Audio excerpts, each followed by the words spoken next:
నమస్తే. లా excellence Telugu current అఫైర్స్కి స్వాగతం. ముందుగా మనం ఇవాళ కొటేషన్ ఏంటో చూద్దామండి.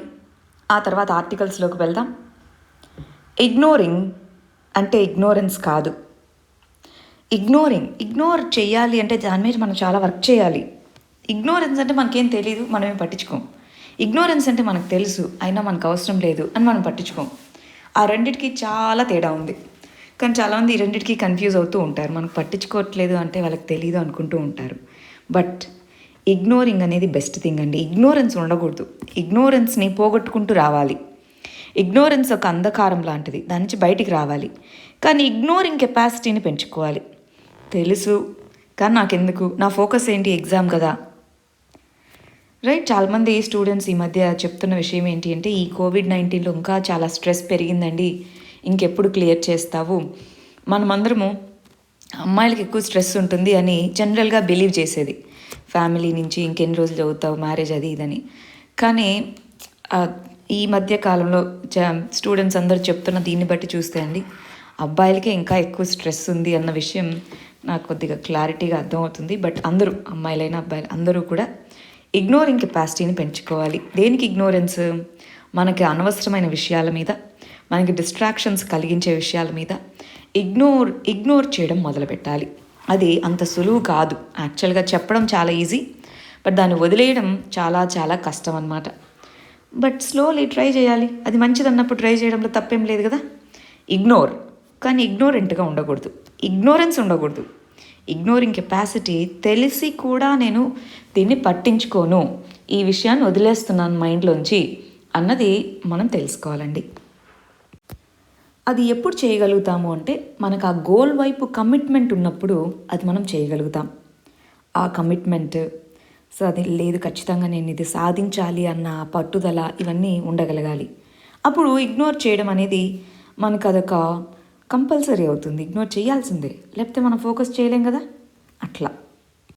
సరే, నిన్న ఇచ్చినటువంటి 2 క్వశ్చన్స్కి ఆన్సర్స్ చూడండి. ఆ తర్వాత మనం ఆర్టికల్స్లోకి వెళ్ళిపోదాం. ఫస్ట్ క్వశ్చన్ చూడండి. ఏది కరెక్ట్ మ్యాచో చెప్పండి అంటున్నారు. ఏది కరెక్ట్ మ్యాచ్ అంటారు? పీరియాడిక్ లేబర్ ఫోర్స్ సర్వేని ఎవరు పబ్లిష్ చేస్తారు? ఒకసారి దానికి సంబంధించిన డేటాను చూద్దామా?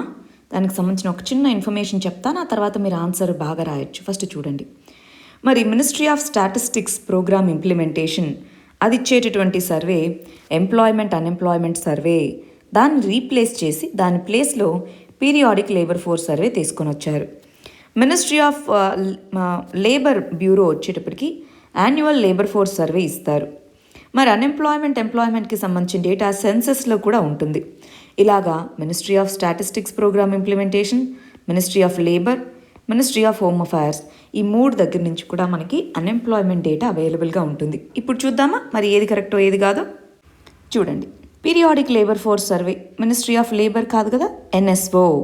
ఇంతకుముందు సిఎస్ఓ అని ఉండేది, ఎన్ఎస్ఎస్ఓ అని ఉండేవి. ఆ రెండింటిని కలపడం ద్వారా మనకిప్పుడు ఎన్ఎస్ఓ అనే ఆర్గనైజేషన్ వచ్చిందండి. సరేనా? సరే, మరి ఇది తప్పు. రెండోది టైమ్ యూజ్ సర్వే ఎన్ఎస్ఓనే ఇస్తుంది, కరెక్ట్. ఎంప్లాయ్మెంట్ అన్ఎంప్లాయ్మెంట్ సర్వే ఎన్ఎస్ఓనే ఇచ్చేది ఇంతకుముందు, ఇది కూడా కరెక్ట్. సో ఆన్సర్ ఏమవుతుంది? బి 2,3. జాగ్రత్తగా చూసుకోవాలి. రెండోది చూడండి. పేమెంట్ బ్యాంక్స్కి, స్మాల్ ఫైనాన్స్ బ్యాంక్స్కి ఉన్నటువంటి వేటిలో దానికి సిమిలారిటీస్ ఉన్నాయి అని అడుగుతున్నారు. వేటిలో ఉన్నాయండి? ఒక్కసారి ఆ హోంవర్క్ చేస్తారా? Small finance banks versus payment banks అని మీరు టైప్ చేస్తే ఒక టేబుల్ లాంటిది వస్తుంది. ఆ టేబుల్లో ఆ రెండింటికి మధ్య డిఫరెన్సెస్ ఏంటి అని చెప్తారనమాట. సో ఇక్కడ డెబిట్ కార్డ్స్ని మాత్రం మరి 2 ఇష్యూ చేస్తాయి, మిగిలిన వాటన్నిటిలోనూ డిఫరెన్సెస్ ఉన్నాయి. సో ఆన్సర్ బి అవుతుంది. ఒక్కసారి టేబుల్ చూసుకుంటారా? ప్రిలిమ్స్ పాయింట్ ఆఫ్ వ్యూలో యూజ్ అవుతుంది. ఎందుకంటే రీసెంట్గా మరి ఆర్బీఐ ఒక ఇంటర్నల్ కమిటీ అనేటటువంటిది కొన్ని రికమెండేషన్స్ ఇచ్చింది నిన్న. అందుకే మనకి అసలు ఈ క్వశ్చన్ న్యూస్లో ఎందుకు ఉంది అంటే అందుకనమాట. ఆర్బీఐ ఇచ్చిన కమిటీ రికమెండేషన్స్ ఏం చెప్తుంది? ఇదిగో, మరి ఈ స్మాల్ ఫైనాన్స్ బ్యాంక్స్గా పేమెంట్ బ్యాంక్స్ని కూడా మార్చడానికి ప్రయత్నించండి అని చెప్పారు. అందువల్ల అసలు ఆ 2 అంటే ఏంటి అన్నది మనం తెలుసుకోవాలి, ఇంపార్టెంట్, చూడాలి. సరే, ఇవాళ మన ఆర్టికల్ స్టార్ట్ చేసేద్దామా అండి? డిజాస్టర్ మేనేజ్మెంట్కి సంబంధించినటువంటిది. పార్లమెంటరీ స్టాండింగ్ కమిటీ ఆన్ హెల్త్కి డిజాస్టర్స్కి ఏం సంబంధం? ముందుగా ఒక విషయం, ఇవాళ చాలా తక్కువ ఆర్టికల్స్ ఉన్నాయండి, సండే కదా. ప్లస్ మనం ఇంతకుముందు డిస్కస్ చేసుకున్న ఆర్టికల్సే చాలా ఉన్నాయి, కాబట్టి మనం చాలా త్వరగా కంప్లీట్ చేసేద్దాం. డోంట్ వరీ, హ్యాపీగా ఒక హాఫ్ అన్ అవర్ లోపే వస్తుంది వీడియో, త్వరగా చూసేయండి. మరి చూద్దాం. Parliamentary standing committee on health. మనకి పార్లమెంటరీ స్టాండింగ్ కమిటీస్ అనేటటువంటివి ఆ పర్టిక్యులర్ డిపార్ట్మెంట్ లేదా మినిస్ట్రీకి సంబంధించి రిపోర్ట్స్ వాటిని సబ్మిట్ చేస్తూ ఉంటాయండి. ఈ హెల్త్ ఏం చెప్పింది అంటే, ఇదిగో కోవిడ్-19 చూసాం, ఎంత ఇంపాక్ట్ చూపించింది అన్నది మనం చూసాం కదా. కానీ ఇదే కోవిడ్-19 లాంటి ఇంకొక వైరస్, ఇంకో బ్యాక్టీరియానో ఏదో కావాలని ఒక దేశం క్రియేట్ చేసి మన మీద అదొక టెర్రరిస్ట్ యాక్టివిటీగా మన దేశాన్ని ఇంపాక్ట్ చేయడానికి దాన్ని కనుక పంపిస్తే ఏం చేస్తారు? మనకి 6th సెన్స్ అనే ఒక మూవీ ఉంటుందండి. 7th సెన్సా ఒక మూవీ ఉంటుంది, సూర్యాది. సో ఆ మూవీలో ఈ బయో టెర్రరిజం గురించే చూపిస్తారు. ఆల్రెడీ చూసిన వాళ్ళకి అది కొద్దిగా ఐడియా ఉండుంటుంది. So parliamentary standing committee on health అనేటటువంటిది అసలు ఒకవేళ ఇలాంటి బయో టెర్రరిజం లాంటి సిచ్యువేషన్ వస్తే ఏం చేయాలి? కోవిడ్-19 లాంటిది ఇప్పుడు ఒకవేళ అది కనుక ల్యాబ్లో క్రియేట్ చేసి మన మీదకి వదిలేసి ఉంటే చూడండి ఎంత హ్యూజ్ స్కేల్లో హ్యూమన్ కాస్ట్, ఎకనామిక్ కాస్ట్ ఎంత హ్యూజ్ స్కేల్లో ఉందండి. ఇంకా దీనికంటే ఒకవేళ డెడ్లీ వైరస్ ఏదైనా మనకి ఈ విధంగా పంపిస్తే ఏం చేయాలి? మరి ఇలాంటి వాటిని ఎదుర్కోవడానికి ఏం చేయాలి? అది ఇక్కడ చెప్పింది. సో మనం ఇక్కడ తెలుసుకోవాల్సింది ఫస్ట్, బయో టెర్రరిజం అంటే ఏంటి? బయో అంటే బయోలాజికల్ ఏజెంట్స్ ద్వారా టెర్రర్ యాక్టివిటీని క్రియేట్ చేయడము, దాన్ని బయో టెర్రరిజం అని అంటారండి.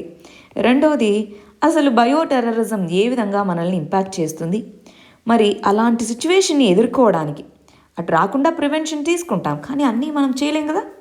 ఒకవేళ అలాంటి సిచ్యువేషన్ వస్తే ఏం చేయాలి, వే ఫార్వర్డ్ ఏంటి, 3 విషయాలు మనం తెలుసుకుందామండి. మెయిన్స్ పాయింట్ ఆఫ్ వ్యూలో ఇంపార్టెంట్. దీంట్లో నేషనల్ హెల్త్ పాలసీకి సంబంధించిన కొంత ఇన్ఫర్మేషన్ ఉంది, అది కూడా మనం చూద్దాం. సరే, దీనికంటే ముందు నేను నిన్న మిమ్మల్ని ఒక క్వశ్చన్ అడిగాను, రాడికలైజేషన్ ఏమంటాము అని చెప్పేసి. సో రాడికలైజేషన్ అనేది ఒక చెప్తాను చూడండి. చాలామంది రాడికలైజేషన్ని చాలా డిఫరెంట్ మీనింగ్స్తో డిఫైన్ చేశారు తెలుగులో. మరి మీరు చెప్పిన వాటిలో నాకు ఏది కరెక్ట్ ఆన్సర్గా అనిపించలేదు. రాడికలైజేషన్ అంటే ఒక ప్రాసెస్, ఆ ప్రాసెస్లో ఒక ఐడియాలజీని ఇండాక్ట్రినేట్ చేసి ఆ వ్యక్తి ద్వారా మరి అంటే ఐడియాలజీని తన యొక్క మాటల ద్వారా, ఆర్టికల్స్ రాయడం ద్వారా, లేకపోతే వీడియోస్ ద్వారా, ఏదో ఒక దాని ద్వారా ఐడియాలజీని కొంతమందిలో తీసుకొని వెళ్ళి వాళ్ళని వైలెంట్ యాక్టివిటీ చేసేందుకు గాను వాళ్ళని ప్రోద్బలం వైపుకు గురి చేయడం, అది రాడికలైజేషన్ అంటే అండి.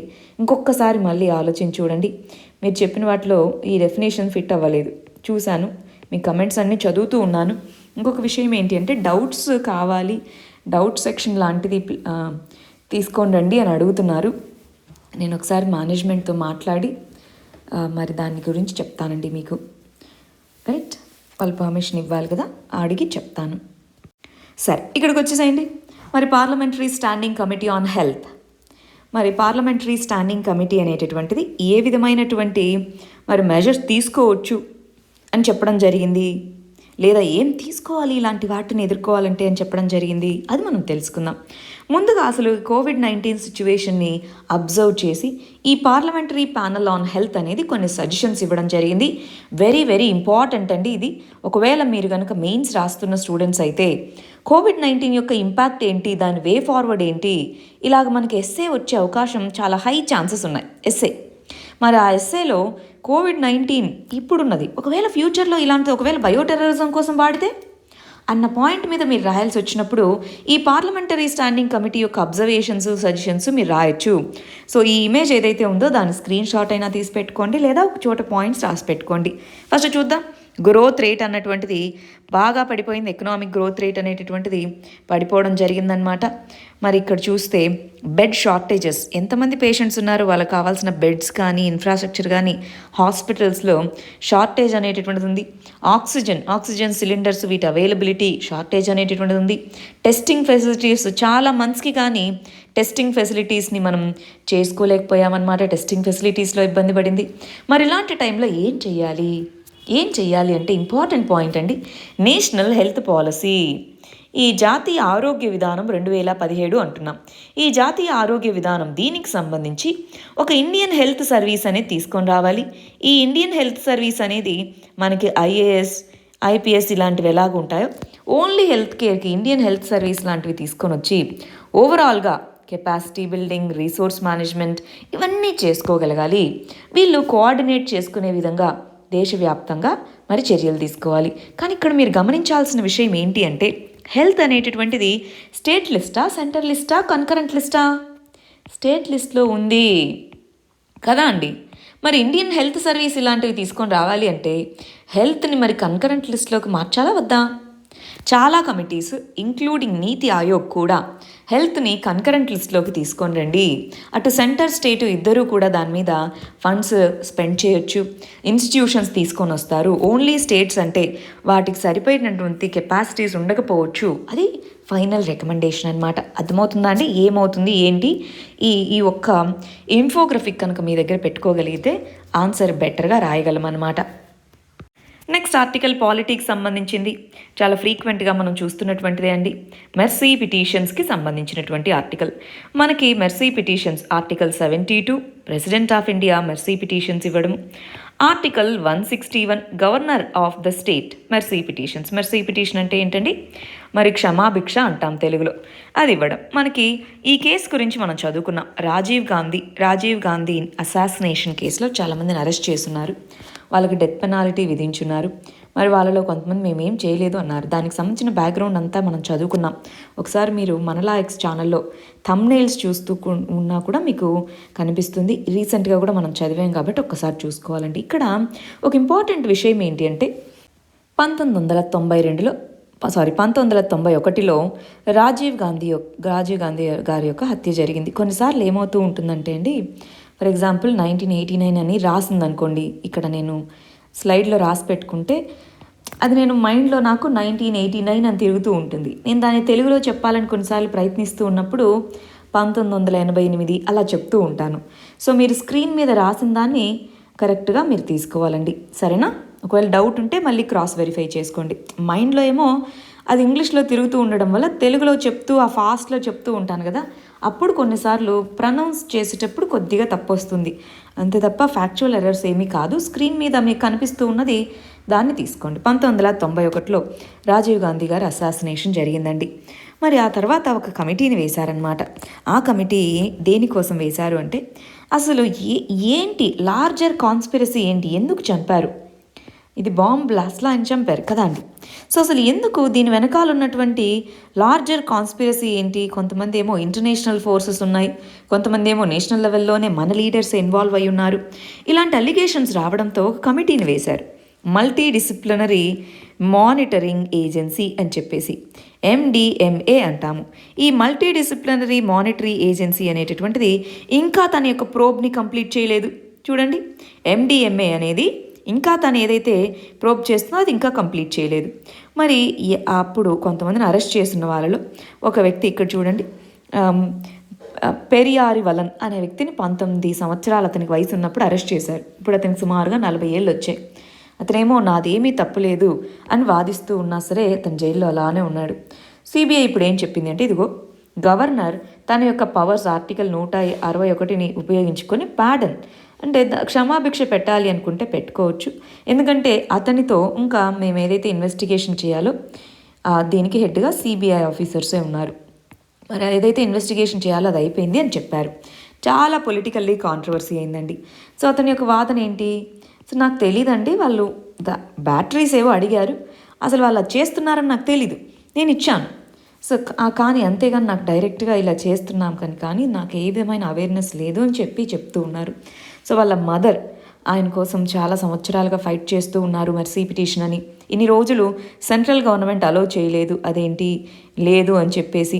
కానీ రీసెంట్గా సుప్రీంకోర్టు నీకు ఇష్టం వచ్చినప్పుడు నువ్వు మెర్సీ పిటిషన్ని అలో చేస్తానంటే ఎట్లా, లేదు దాన్ని కన్సిడర్ చేయొచ్చు అని సుప్రీంకోర్టు చెప్పడంతో ఇప్పుడు ఆ విషయం ఇంకా గవర్నర్ దగ్గర నిలిచిపోయింది.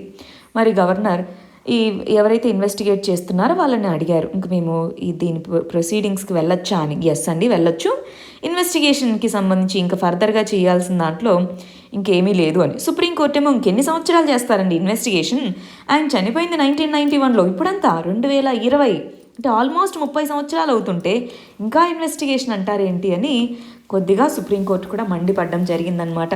అయితే నేను ఇక్కడ ఒక చిన్న పని చెప్తానండి. మీలో ఎవరైతే 50 ఇంపార్టెంట్ సుప్రీంకోర్టు జడ్జిమెంట్స్ అన్న సిరీస్ చూస్తున్నారో 7 వీడియోస్ మనకి కంప్లీట్ అయిపోయి ఉన్నాయి. ఇవాళ మనం 25 important constitutional amendments, very important పాలిటీకి, సో అవి కూడా చేసాం.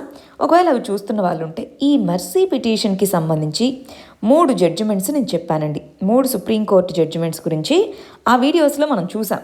డెత్ పెనాలిటీ, దానికి సంబంధించిన మర్సీ పిటిషన్ గురించి ఆ 3 ఒక చోట రాసి పెట్టుకుంటారా? 3 ఒక్కొక్క వీడియోలో ఒక్కొక్కటి ఉంది. సో ఒకవేళ చూడకపోయి ఉంటే, వీడియోస్ చూసేంత టైం లేదు మాకు అనుకుంటే, వీడియోస్ కిందే డిస్క్రిప్షన్లో మీకు లింక్ ఉంటుంది. నోట్స్ అయినా చూసుకొని ఆ 3 కేసులు ఒకసారి చూసి పెట్టుకోండి. ఎందుకంటే ఇది న్యూస్లో ఉంది కాబట్టి దీని మీద క్వశ్చన్ అడిగేదానికి హై ఛాన్సెస్ ఉంటాయి.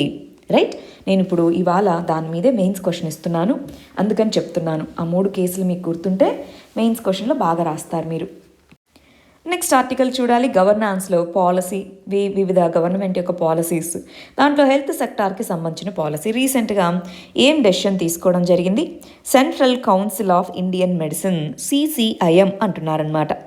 CCIM అనేటటువంటిది రీసెంట్గా కొన్ని గైడ్లైన్స్ని మార్పు చేస్తూ, ఇది ఆయుర్వేద ఫీల్డ్లో ఉండే వాళ్ళు కూడా ఆపరేషన్స్ చేయడానికి అనుమతిస్తున్నాము, సర్జరీస్ చేయడానికి ఇప్పటి వరకు పర్మిషన్ లేదు, సో మేము అనుమతినిస్తున్నాము అని చెప్పడం జరిగింది. ఒకసారి ఇవి గమనించండి. ప్రిలిమ్స్ పాయింట్ ఆఫ్ వ్యూలో వీటిని అడుగుతూ ఉంటారనమాట. ఎవరు అనుమతించారండి? Central council of Indian medicine అనేటటువంటిది Indian medicine central council post graduate regulations అనే వాటిని అమెండ్ చేసి పీజీ స్టూడెంట్స్, ఆయుర్వేదాలో పోస్ట్ గ్రాడ్యుయేట్ స్టూడెంట్స్ జనరల్ సర్జరీని కూడా ప్రాక్టీస్ చేసే విధంగా చెప్పారు. ఎందుకు? ఇప్పుడు మనకి డాక్టర్ పేషెంట్ నిష్పత్తి చూస్తే చాలా తక్కువగా ఉంది. సో అలాంటప్పుడు ఆయుర్వేద డాక్టర్స్ సంఖ్య చాలానే ఉంది. మరి వాళ్ళకి ట్రైనింగ్ ఇచ్చేసి మరి నార్మల్ సర్జరీస్, ఇవి not complicated but normal general surgeries అనేవి చేసేందుకు ట్రైనింగ్ ద్వారా ట్రైన్ చేసుకోవచ్చా? కొంతమంది దీనికి వ్యతిరేకించే వాళ్ళు ఉన్నారు. సో ఆయుర్వేద అన్నది కొంతమంది రియల్ సైన్స్గా పరిగణించరు. కానీ ఒక విషయం గమనించాలి, ట్రైనింగ్ ద్వారా మనం నేర్పిస్తూ ఉన్నాము, ట్రైనింగ్ ఇస్తున్నారు. ఊరికి ఆయుర్వేద వాళ్ళందరూ వెళ్ళి సర్జరీస్ చేయండి అని చెప్పట్లేదు. ఒక ట్రైనింగ్ తర్వాత ఒక కోర్స్ ఇంట్రడ్యూస్ చేసి ఆ కోర్స్ తర్వాతే జనరల్ సర్జరీకి మరి వీళ్ళకి అనుమతిస్తున్నారనమాట. ఇలాంటి కంటెక్స్లో మరి ఏ సర్జరీస్ పర్ఫామ్ చేయొచ్చు ఏంటి అని చూడాలి. ఇక్కడ ఇంకొక విషయం ఏంటి అంటే, affordable health care, universal health care అఫోర్డబుల్గా ఉండాలి, అందరికీ అందుబాటులో, అందరికీ యాక్సెసిబుల్గా ఉండే యూనివర్సల్ హెల్త్ కేర్ ఉండాలి. మరి దానికోసం హెల్త్ వర్క్ ఫోర్స్ని పెంచాలి. మనకి దానికి సంబంధించి ఒక ప్రపోజల్ కూడా ఉందండి. ఏంటి? 3 సంవత్సరాల బ్రిడ్జ్ కోర్సెస్ ఇట్లాంటివి కూడా చెప్తూ ఉన్నారు. సో అలా ఇన్నోవేటివ్గా థింక్ చేసి, హెల్త్ కేర్ సెక్టార్లో క్వాలిటీ ఎప్పుడూ కాంప్రమైజ్ అవ్వకూడదు కదా, అది పేషెంట్స్ యొక్క లైఫ్ అది. సో క్వాలిటీ కాంప్రమైజ్ అవ్వకుండా ప్రాపర్ ట్రైనింగ్, ప్రాపర్ కరికులంని ఇంట్రడ్యూస్ చేయడం ద్వారా మరి number of doctors, number of స్పెషలిస్ట్ని పెంచుకోవడంలో తప్పులేదు. మరి ఇది క్వాలిటీ లేకుండా, మరి క్వాలిటీ మానిటరింగ్, క్వాలిటీ రెగ్యులేషన్ తక్కువైతే అప్పుడు ఇబ్బంది. అది లేకుండా కనుక ఇవన్నీ కనుక ఉంటే అది అఫోర్డబుల్గాను, యూనివర్సల్ హెల్త్ కేర్ని ప్రమోట్ చేసేది గాను, మన నేషనల్ హెల్త్ పాలసీలో ఉన్నటువంటి 2017 దీంట్లో ఉన్న టార్గెట్స్ని రీచ్ అయ్యేందుకు గాను మనకు ఎంతగానో ఉపయోగపడుతుంది. చూడండి ఇక్కడ. సో ఇండియన్ మెడికల్ అసోసియేషన్ అనేది మాత్రం దీన్ని అపోజ్ చేస్తుంది. ఏమని? ఇదిగోండి, ఈ ఆయుర్వేద సిస్టమ్స్ ఏవైతే ఉన్నాయో వాళ్ళకి ఈ ట్రీట్మెంట్స్, అల్లోపతిక్ ట్రీట్మెంట్స్ ఇచ్చేది కరెక్ట్ కాదు. సో ఇది మోడర్న్ మెడిసిన్ని ట్రెడిషనల్ మెడిసిన్స్తో మీరు మిక్సప్ చేస్తున్నారు. దాని ద్వారా క్వార్క్స్ అంటారు. క్వార్క్స్ అంటే ఏంటి? ఫేక్ డాక్టర్స్ ఇవి పెరిగే అవకాశం ఉంటుంది. సో ఇది వద్దు అన్నట్టుగా ఇండియన్ మెడికల్ అసోసియేషన్ దీన్ని అపోజ్ చేస్తూ ఉంది. గవర్నమెంట్ వచ్చేటప్పటికి చాలా ప్రొసీజర్స్లో వీటిని అలో చేయొచ్చు. ఫర్ ఎగ్జాంపుల్ స్క్రీన్ గ్రాఫ్టింగ్, ఇలాగ చాలా వాటిలో మరి సర్జరీస్లో అలో చేస్తామని చెప్పారు. బట్ బ్యాలెన్స్ అనేది ఏంటి? కావాలి మనకి ఎక్కువ మంది వర్క్ ఫోర్స్, కానీ క్వాలిటీని ఎప్పుడూ కూడా కాంప్రమైజ్ అవ్వకూడదు. మరి ఆ క్వాలిటీని ప్లస్ ఏ విధంగా మనకి మెడిసిన్ సిస్టంలో తీసుకొని రాగలదు? ఈ ఆల్టర్నేటివ్ మెడిసిన్ అంటారు, ఆయుష్ సిస్టమ్స్ని ఆల్టర్నేటివ్ మెడిసిన్. ఈ ఆల్టర్నేటివ్ మెడిసిన్లో మరి జనరల్ మెడిసిన్కి ఉన్నటువంటి క్వాలిటీని తీసుకొని రాగలరా? దాన్ని ఎంతవరకు రెగ్యులేట్ చేయగలరు? ఫేక్ డాక్టర్స్, ఫేక్ ఈ ఆయుష్లో ఉన్నటువంటి వాళ్ళని మరి ఏ విధంగా పరిగణలోకి తీసుకొని చర్యలు చేపట్టగలరా అనే దాని మీద దీని యొక్క సక్సెస్ డిపెండ్ అయి ఉంటుందండి. వెరీ ఇంపార్టెంట్, చాలా ఇంపార్టెంట్ డిబేట్ ఇది. నెక్స్ట్ ఆర్టికల్, ఒడిస్సాలో ట్రైబల్ గ్రూప్స్ మైగ్రేషన్ పెరుగుతుంది అని చెప్తున్నారు. అంటే ఒడిస్సాలో ఉండేటటువంటి కొండ ప్రాంతాల్లో నివసించే కొంతమంది ట్రైబ్స్, వాళ్ళలో స్పెషల్గా బోండా వెరీ ఇంపార్టెంట్ ట్రైబ్ అండి. అటు ప్రిలిమ్స్లో ఇంపార్టెంట్, మీరు మెయిన్స్లో ట్రైబల్ ఇష్యూస్ అని రాసేటప్పుడు దీన్ని ఒక ఇంపార్టెంట్ కేస్ స్టడీగా రాయొచ్చు. బోండా అనే ట్రైబ్ మరి మన ఒడిస్సాకి సంబంధించి మల్కాజ్గిరి అనే డిస్ట్రిక్ట్లో ఎక్కువగా ఉంటారనమాట. వీళ్ళని PVTG particularly vulnerable tribal groups, అంటే ట్రైబల్ గ్రూప్స్లో ఇంకా వల్నరబిలిటీ ఎక్కువగా ఉన్న గ్రూప్స్గా పరిగణిస్తామన్నమాట. హెల్త్, ఎడ్యుకేషన్ వీటన్నిటిలోనూ బ్యాక్వర్డ్నెస్ ఉంది. మరి ఈ బోండా అనేటటువంటి కమ్యూనిటీస్ మైగ్రేట్ అవుతూ ఉన్నాయి. ఎందుకని? అక్కడ ఉన్నటువంటి ట్రెడిషనల్ ఎంప్లాయ్మెంట్ ఆపర్చునిటీస్ ఇవన్నీ పోతున్నాయి. మరి మనీ అనేది కావాలి, దానికోసం మైగ్రేషన్ అనేటటువంటిది పెరుగుతూ వస్తుంది. లైఫ్ స్టైల్ ఇవన్నీ వస్తూ ఉన్నాయి. సో ఇక్కడ మరి ఓకే, మైగ్రేషన్ అవుతున్నారు, మిగిలిన ప్రాంతాల గురించి కూడా మైగ్రేట్ అవుతున్నారు కదా, ఏంటి ఇబ్బంది ఏంటి? మైగ్రేట్ అవుతే ఇబ్బంది ఏంటి? మంచి డబ్బులు సంపాదించుకుంటారు, మళ్ళీ వాళ్ళ ఫ్యామిలీకి డబ్బులు పంపించుకుంటారు.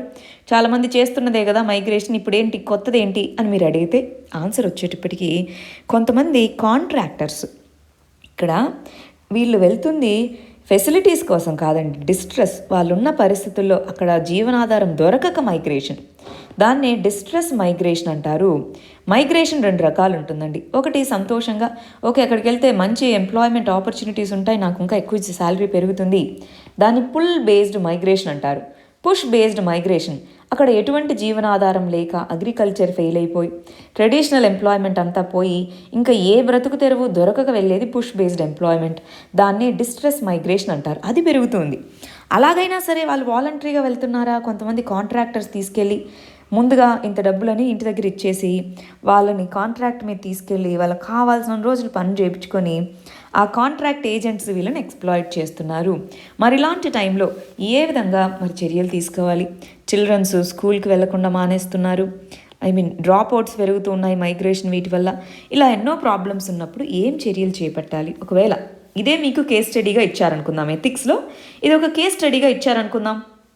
ఇలా మీరు ఆ డిస్ట్రిక్ట్కి కలెక్టర్గా ఉన్నారు, బోండా అనే tribe particularly vulnerable tribal group, మరి ఈ విధంగా ఎక్స్ప్లాయిటేషన్ జరుగుతుంది, కాంట్రాక్ట్ లేబర్స్ వీళ్ళు, మీరేం చేస్తారు? ఆలోచిస్తారా? మీరు ఎంప్లాయ్మెంట్కి ఎంజీఎన్ఆర్ఈజీఏ లాంటి స్కీమ్స్ని కల్పిస్తారా? లేదా గవర్నమెంట్ ఎస్హెచ్జీ స్కీమ్స్ లాంటి వాటిని ముందుకు తీసుకొస్తారా? లేదా మైనర్ ఫారెస్ట్ ప్రొడ్యూస్ అనేటటువంటి దానికి సంబంధించి మరి ఏమన్నా దాన్ని ఎంకరేజ్ చేసేందుకు ప్రయత్నిస్తారా? అవేర్నెస్ తీసుకొని వస్తారా? ఏం చేస్తారు మీరు ఒక డిస్ట్రిక్ట్ కలెక్టర్గా ఉంటే? ఆలోచిస్తారా? Very important. Next article science and టెక్నాలజీకి సంబంధించిందండి. ప్లాసబో గ్రూప్ అంటున్నారు. ప్లాసబో గ్రూప్ అంటే ఏంటి? వ్యాక్సినేషన్ ట్రయల్స్లో ప్లాసబో గ్రూప్ అనేటటువంటిది ఉందన్నమాట. సో దాని గురించి ఏంటో అర్థం చేసుకుందామా? సరే, ముందు ప్లాసబో గ్రూప్ అనే పదానికి మీనింగ్ ఏంటో చూద్దాం, ఆ తర్వాత ఆర్టికల్లో ఏం చెప్తున్నారో చూద్దాం. ఫస్ట్ చూడండి, ఎప్పుడైనా వ్యాక్సిన్ ట్రయల్స్ చేసేటప్పుడు అక్కడ వచ్చినటువంటి వాలంటీర్స్ ఎవరైతే ఉన్నారో క్లినికల్ ట్రయల్స్కి అంటే ముందు వ్యాక్సిన్ని డెవలప్ చేస్తారు, ఆ తర్వాత యానిమల్స్ మీద టెస్ట్ చేస్తారు, ఆ తర్వాత హ్యూమన్ ట్రయల్స్కి వెళ్తారనమాట. హ్యూమన్ ట్రయల్స్కి వెళ్ళినప్పుడు అక్కడ వచ్చినటువంటి వాళ్ళని వాలంటరీగా చెప్తారు, ఇదిగో మేము ఈ పర్టికులర్ వ్యాక్సిన్ లేదా ఈ పర్టికులర్ డ్రగ్ తయారు చేశాము, దీనికి సంబంధించి ఇంపాక్ట్స్ ఇలా ఉండొచ్చు, దానికి సంబంధించిన కండిషన్స్ ఇవి, సో మీరు ఎస్ అంటే జాయిన్ అవ్వచ్చు వాలంటరీగా, లేదు అంటే వెళ్ళిపోవచ్చు అని చెప్తారు. సరే, ఎస్ అని జాయిన్ అయిన వాళ్ళని 2 రకాల గ్రూప్స్గా డివైడ్ చేస్తారు. ఒకటి ప్లాసబో గ్రూప్ అంటారు, 2 కంట్రోల్డ్ గ్రూప్ అంటారు. కంట్రోల్డ్ గ్రూప్ అంటే ఏంటంటే వాళ్ళకి ఏదైతే వ్యాక్సిన్ తయారు చేస్తారో ఆ వ్యాక్సిన్ని వాళ్ళకి ఇస్తారు. వీళ్ళకేం చేస్తారు? ఆ వ్యాక్సిన్ బదులు నార్మల్గా ఏమీ హార్మ్ఫుల్గా అసలు ఏమీ ఇంపాక్ట్ లేని ఏదో ఒక ఇంజెక్షన్ ఇస్తారనమాట. సో ఇది నార్మల్ది ఇస్తారు. సో ఈ వ్యాక్సిన్ ఏమీ ఉండదు, కానీ వాళ్ళిద్దరికీ తెలియదు వాళ్ళకి ఏది కొత్తగా తయారు చేసిన వ్యాక్సినో లేదా ఏది ఇన్యాక్టివేటెడ్గా నార్మల్గా ఏదో నార్మల్ది, ఫర్ ఎగ్జాంపుల్ డ్రగ్స్ అనుకోండి, ఒక షుగర్ బిల్ల ఇస్తారు అంతే, అట్లా కూడా ఇవ్వచ్చు అనమాట. అట్లా ప్లాసిబో గ్రూప్ అంటారు. ఇప్పుడు ఈ వ్యాక్సిన్ తీసుకున్న వాళ్ళలో ఏ విధమైన ఇంపాక్ట్ ఉంది, అసలు తీసుకొని వాళ్ళలో ఏ విధమైన ఇంపాక్ట్ ఉంది అని స్టడీ చేయొచ్చు కదా. చేసి ఓకే వ్యాక్సిన్ తీసుకుంటే ఈ విధమైన ఇంపాక్ట్ ఉందని. మరి ఎందుకు చెప్పరు?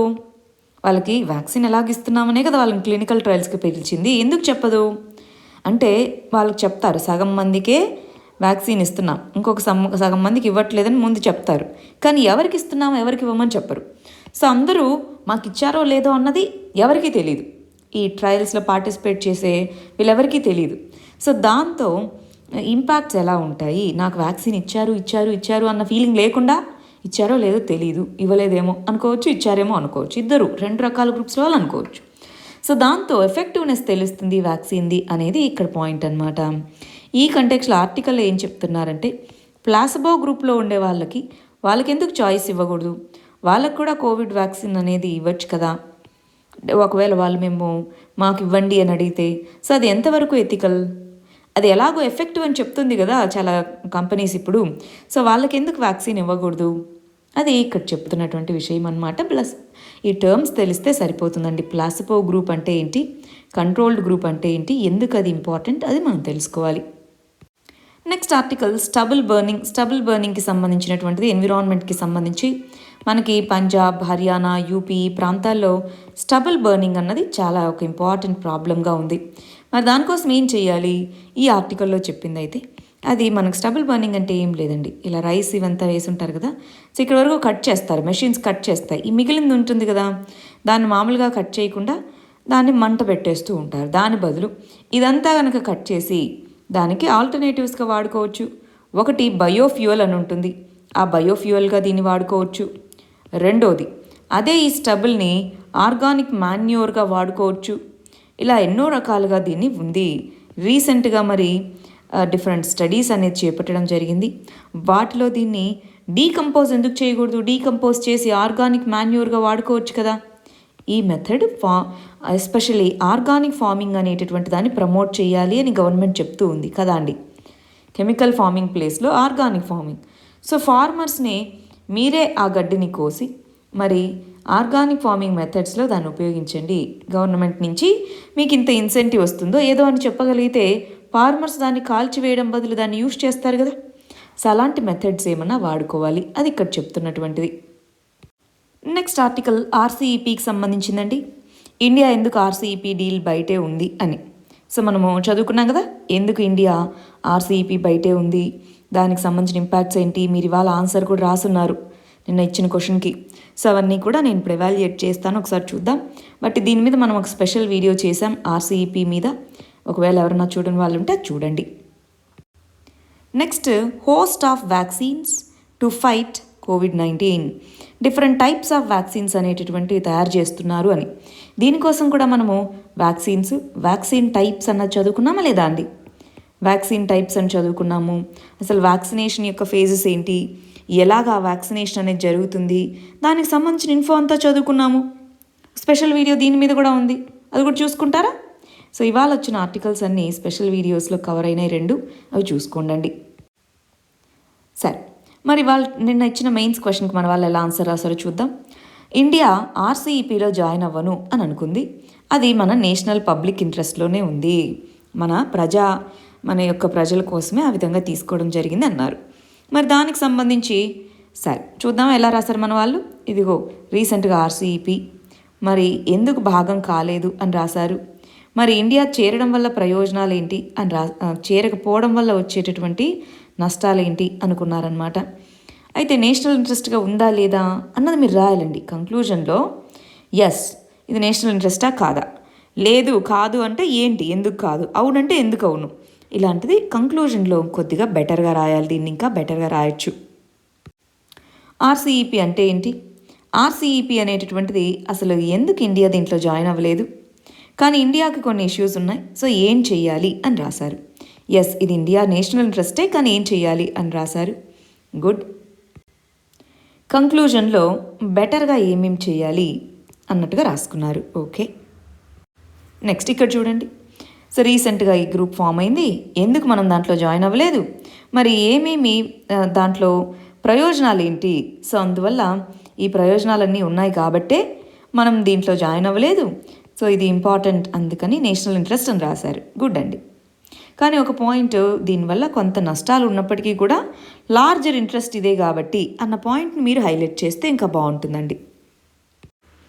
నెక్స్ట్ ఆర్సీఈపీ అంటే ఏంటి, ఆర్సీఈపీ యొక్క డెసిషన్ ఏ విధంగా హెల్ప్ఫుల్, దానికి సంబంధించి ఇవన్నీ రాశారు. మరి ఏం చేద్దాము, వే ఫార్వర్డ్ రాశారు. గుడ్. ఇది మీరు అనుకున్నంత కాంప్లెక్స్ ఇష్యూ ఏం కాదండి క్వశ్చన్, సింపుల్గానే రాశారు, ఇలాగే ఉంటుంది. సో ఇది మనం సింపుల్గా ఉండాలనే ఈ క్వశ్చన్ ఇలా ఇచ్చామన్నమాట. నెక్స్ట్, సో రీసెంట్గా ఆర్సీఈపీ వచ్చింది.